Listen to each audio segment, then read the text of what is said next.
16 Minutes of Care is a podcast based on the CARE principles, a strategic framework that reveals how brands create impact by caring and, as a result, grow their business. In each episode, Isabel welcomes a company executive who explains how care has helped their business grow successfully and sustainably. Hi everyone, welcome back. The third episode of 16 Minutes of Care with Meiny Prins, the CEO of Priva, a Dutch company that is specialized in climate growth with less energy and less resources. We already spoke in the first episode about having a purpose, having a mission. In the second episode, we really discovered more how Priva takes very good care of the planet and very good care of people. And now I would like to dive a bit deeper into the care strategic framework, because care not only stands for care, it also stands for collaboration, agility, reliability, and empathy. And in this episode, I would like to talk about collaboration and I would like to talk about agility. So welcome back, Meiny. My first question is really about what we already discussed a little bit in the previous episodes. So there's this agricultural worldwide industry that's heavily depending on subsidies, which makes food widely available and cheap, even if it has to fly from the other side of the world. Like I was giving the example of apples in the Belgium supermarket that come from New Zealand. I mean, can you go any further to get apples? And you work a lot for smaller tailors who in innovative ways create food and grow food locally in cities, close by cities, with more innovative techniques, and you help them with your tech. So you really collaborate closer with them.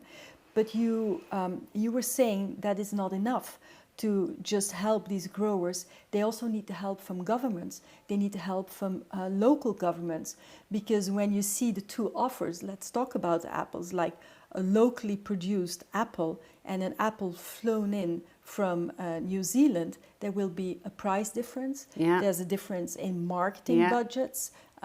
What is needed to collaborate on a larger scale to support these more innovative new growers? Yeah.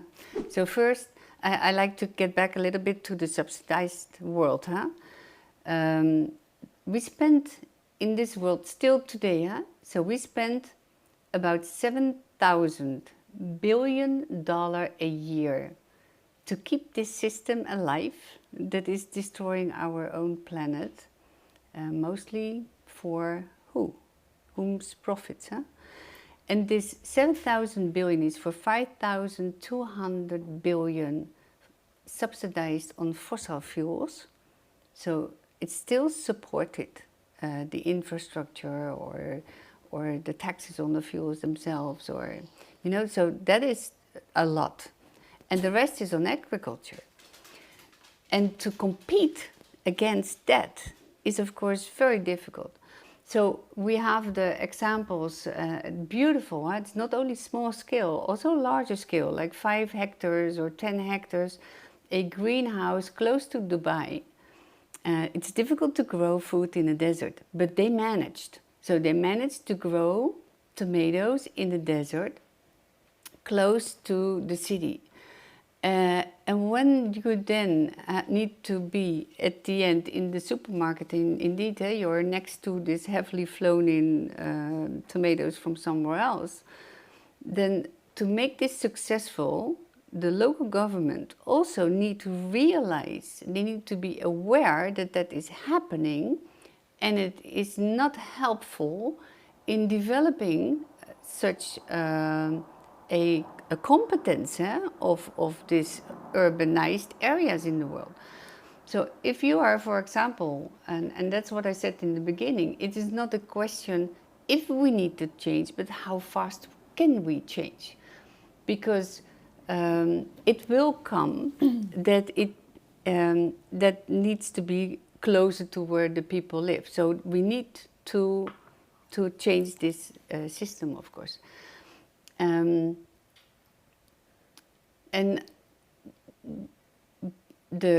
if the local government want that, so if it's an ambition, so from Singapore, it is really an ambition. then they need to support that in marketing, in awareness from people. Buy local food. Buy local food. You can maybe do something about your import duties, but most countries find that very difficult, for a city that is anyway not something they can touch. No. But they can touch the communication. If you would have true pricing, then it would have been already differently, because then what is flown in has suddenly a totally different price, of course, than what is locally grown. Totally. Yeah, that is all.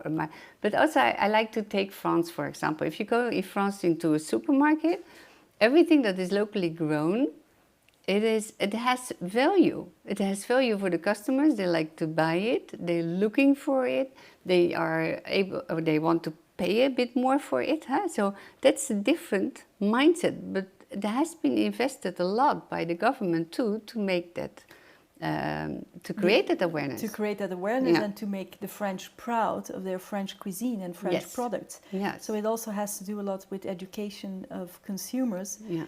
to make them aware of the importance of local. But I think where in the past all of these campaigns were just working on the sentiment of something local and quality and all Yeah. of that, I think that the environmental impact today is a new aspect in this local, and I find it today not strong enough in what I see in local campaigns and in Yeah. local governments pushing local entrepreneurs. Yeah. They don't talk enough about the local, about the environmental impact that Yeah. these companies can have. So there's still work to do there, but you see examples in Singapore and in Dubai, Yeah. where all of these Yeah. actors really collaborate well together. And we bring it with us. So it is also something that you also can support, as a company. It's not only that, of course, we are part of the development of a local greenhouse, of something that has to do with climate in buildings or energy savings. And then you touch, of course, the struggles of our customers when they're facing a loss that they cannot get through, or when they are facing that they have to compete against an older system, what is cheaper, so how do you bring that into? And we learn, of course, as a company too, over all those years, from all those examples that we were part of. So you can bring the stories from one entrepreneur who made it successful because he just did it differently, to another entrepreneur in another a part of the world, and say, yeah, but maybe we can try it like that, because there it worked, maybe here it can work too. It can work Yeah, too. so it's more than selling a computer, It's like really being part and make sure that it will happen. Yes. It's not about the technology at the end, it's about people. It's about people and how well they collaborate. Just to zoom in a bit more on collaboration, you not only collaborate a lot with your clients to find these solutions and then see if you can copy paste them to other parts of the world, you also collaborate with other industry players, like installers. Viessmann. Also that indeed. Yes. So you have partners from a different angle, like Viessmann indeed is in the heat pumps, for example. Yes. But also we are very much depending on our installation partners. Exactly. And they are very important for us, because the fact that they are willing to learn about our systems and that they're happy with the work they can do and how they can work with our computers, of course, they are our connection to our customers. Yes, And, exactly. yeah. And you invest a lot of money in that because you have a Priva Academy, Yeah. and that you train these people and you Yeah. educate them. And so it's important Yeah. to invest in that, Yeah. because they are indeed the connection Yeah. with your end customer. Yes. Yeah. Yeah. Let's talk about agility. You work in tech, you Yeah. work in Internet of Things, you really run a tech company, and sustainability is at the core of it, of course. But that world is changing very fast. You were Yeah. talking about having cloud technology. You were talking about fast learning algorithms. Yeah. How important is agility for you, and how important is it for your people? Because are you always having to change things and learn Yeah. new things? That is such a difficult question. the mix within Priva is from hardware to embedded, to controls, to operating system, to applications or apps even, or data services. There is a difference, and that is this piece of hardware that needs to be there still, working well, redundant, for the coming 10 years, for example, but also backwards compatible, because, I mean, we still have an install base, customers that are working with that. So it is, I think, the largest struggle for already existing companies touching new technology is that they also still have to maintain what they have, because they have already an installed base. Of course. So it's like two worlds you're creating. Then Agile comes in. So when you have those two worlds, one world is the existing world, but you need to maintain, it's very important. And the other world is the new world, what asks a different way of working. And the perception sometimes is then from the customer expecting, yeah, but if Priva comes, it should be right, perfect from the very first moment that I start to work with. And then suddenly they are confronted with a new world, and try a little bit, nah, not really working, okay, we have to adapt a bit, then try again. That is different. So it's also in what you expect from each other, and how you work together, and it is really different, and that makes it sometimes ook difficult. Difficult and yes. complex. And I imagine you have almost 600 people working for you now. More already than 600? Oh my God, you're growing so fast. 15 offices, Europe, Dubai, the States. You're growing so fast. China now? Oh wow, okay. Oh, many years. Already for many years, okay. Yeah. So you're really a global player. Yeah. How do you keep up your own staff in this attitude of remaining agile and adapting themselves, and how do you do that? Also, there is we needed to learn from the new people coming in. So you have your colleagues and you do your work as you used to do, and then you need to adapt. So we also needed to adapt to this new world, and indeed the Internet of Things, but also the data services and the scientists and building algorithms. And so you have to learn from controls to algorithms. And so first of all, it is about defining, so that is where it starts. You can adapt towards new technology. Most important is that you learn by yourself with your existing group of people that know your products very well, what the new value can be for your customers. So what's in there that we really can use? If that is successful, and the best innovations are the ones when the customer starts really to be willing to pay for it, so then you think, okay, now we can move and start to scale. And then you know that you can scale, and you need more colleagues to work on it. If the people then you're searching for, so yeah, you have a look and you do your search, they will bring in a new way of working, and that is important. So they will bring in with their experiences this way of working, of course, and what they learned from other companies into your company.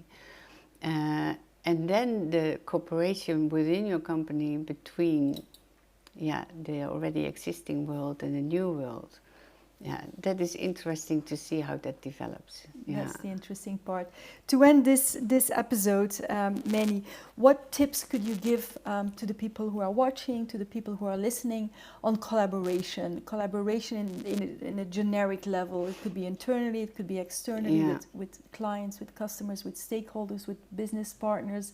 What are your main insights on collaboration that you could share with us? I think it's a boring one maybe, but at the end it is about the win-win, as you call it. So you really need to understand what is in it for both parties. So everyone who is part of a collaboration should gain from it. If that is not the case, then it won't work. And that's okay. But the fact that you are aware up front avoids a lot of disappointment afterwards. So it's okay to say, no, it's not for me.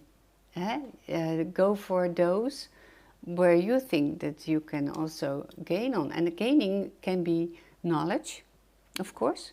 Gaining can be international growth because the other party has a large network, international. So it's always on two sides. And that is... So make sure you understand the other side, yes, as well as your own side. Yes. That's a very nice one to end with. Thank you, Meiny. This was the third episode of 16 Minutes of Care. We talked a lot about collaboration and about agility, but stay tuned because in the next episode, the final episode, I want to zoom in a bit more on the personal life of Meiny, because next to her being the CEO of Priva, she also has a personal mission and she has a very interesting foundation. We'll talk more about that in the next episode. Thank you very much and take care. Want to create lasting impact with your brand while feeding sustainable growth? Check out thecareprinciples.com and see how we can help you. 16 Minutes of Care is an independent production from Isabel Verstraete, brand strategist, founder of the Care Principles, and author of the book, Does Your Brand Care? Help us reach more companies who are looking for caring and sustainable growth by giving this podcast all the stars it deserves and by sharing it in your network. Thank you and take care.